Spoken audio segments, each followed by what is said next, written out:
आखिर उस दिन क्या हुआ था? उड़ान के बाद प्लेन कहां गायब हो गया? कैसे हुआ? आओ जानते हैं उसके बारे में।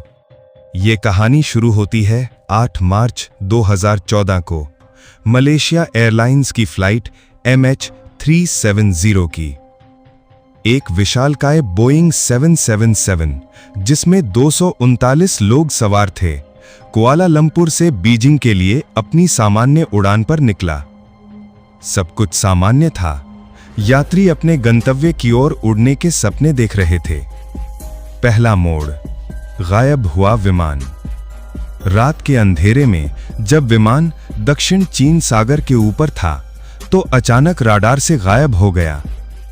पायलटों से अंतिम संदेश था, शुभ रात्रि मलेशिया 370। इसके बाद सन्नाटा छा गया। न कोई आपातकालीन संकेत, न कोई संदेश, बस खामोशी। दुनिया भर में हड़कंप मच गया। खोज का महाअभियान, उम्मीद और निराशा। शुरू हुआ इतिहास का सबसे बड़ा खोज अभियान। दर्जनों देशों के जहाज, विमान और विशेषज्ञ हिंद महासागर के विशाल विस्तार में विमान के एक छोटे से टुकड़े की तलाश में जुट गए। उपग्रहों ने तस्वीरें लीं, सोनार ने समुद्र की गहराई को टटोला, लेकिन कुछ भी नहीं मिला। हर गुजरते दिन के साथ उम्मीदें धूमिल होती जा रही थीं। सिद्धांतों का जाल, भ्रम और अटकलें।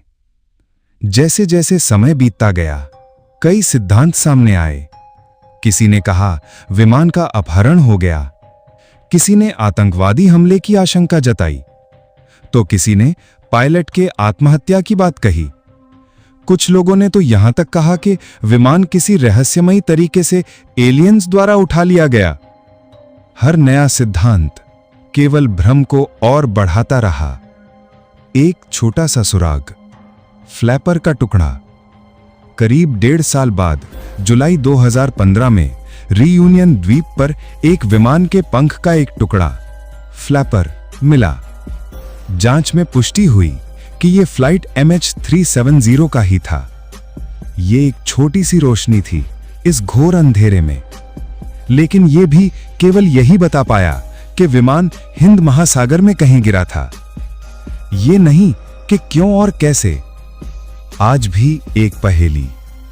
8 साल से ज्यादा का समय बीत चुका है, लेकिन फ्लाइट 370 का रहस्य आज भी अनसुलझा है। वो विमान कहां गया?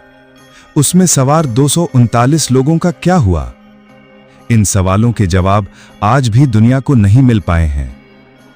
फ्लाइट 370 एक चेतावनी, एक रहस्य और शायद हमेशा एक अनसुलझी पहेली।